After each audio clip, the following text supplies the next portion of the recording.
Certainly has been a wild day and a half of weather as this storm has come across the center of the United States and is now heading in our direction, even though we've been getting some of the rain and wind out ahead of it. The sharpest part of the storm has yet to arrive, and it's on the way over the next several hours. Let's start by taking a look at temperatures here. Very mild day out there, well into the 50s in spots, 53 degrees in Providence right now, 55 in Smithfield, Norwood at 57. Even our shore locations a little bit less immune to the sea breeze today are still in the upper 40s, just shy of 50.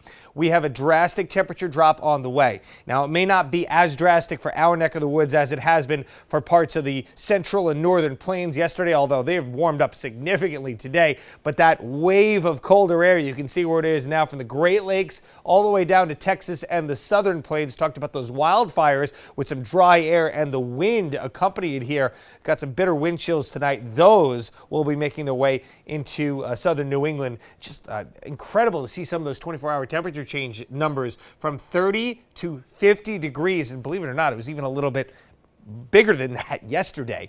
Again, not as drastic a drop for us, but temperatures are going to go below freezing, and that bears taking a note of because of all the water that's out there from what fell today and what has still to come, and that could lead to some icy conditions into Thursday morning. So here's the back edge right here, maybe a couple of embedded rumbles of thunder in there even.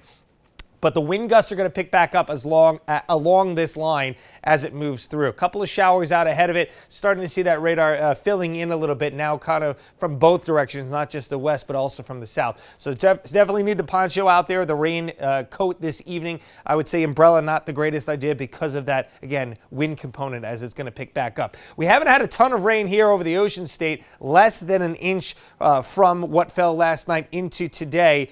Highest amounts out towards the Cape and then a little bit further to our west across Connecticut, even a little bit higher than that. So nice to see us get a little break in the Ocean State. I feel like the last several rainstorms, it was always Rhode Island that was the target of the rain. Here's what's still left to come, though. We're not out of the woods just yet.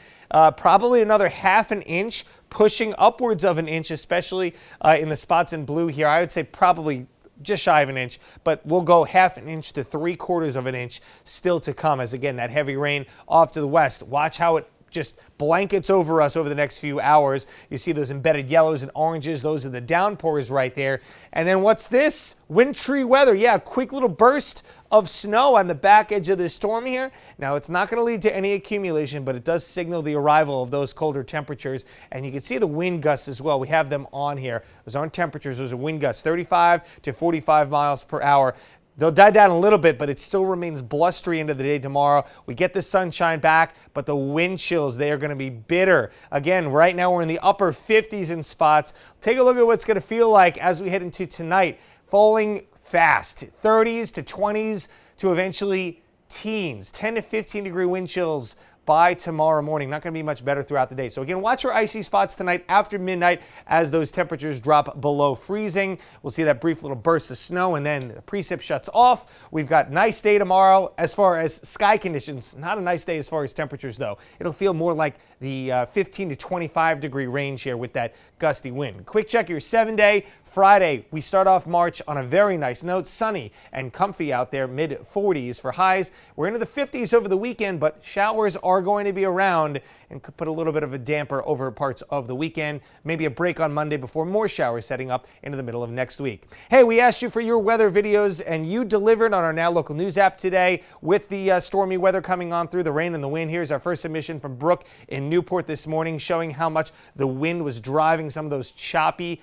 bay waters. Yeah, the wind was certainly helping that. And then Amir, maybe exaggerating a little bit for the wind of New Bedford with his camera work. He's getting the point across, though. It was not a nice day by any stretch. And we finish here over in Portsmouth from Nina. She tried her best to stay dry while getting this video.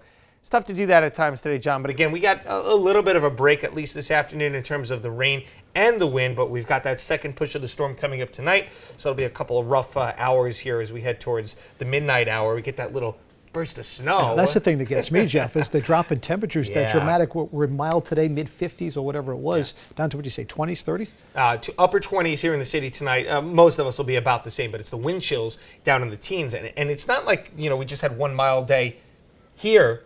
look at the last 3 days where we were, kind of soaking in these springtime temperatures. So. How much of a concern tomorrow for black ice when people are getting ready in the morning? You know your neighborhood better than anybody. You know the roads that flood better than anybody. If you know of one of those roads, I try to avoid them. Any kind of pooling or standing water, that's your best chance for icy patches. I think the wind's going to help dry off, most of the blacktop surfaces tonight. Okay. But again, all those areas where the water is collected and all those big puddles that we have out there, those are the areas to watch out for sure. All right, good advice. Thank you, Jeff.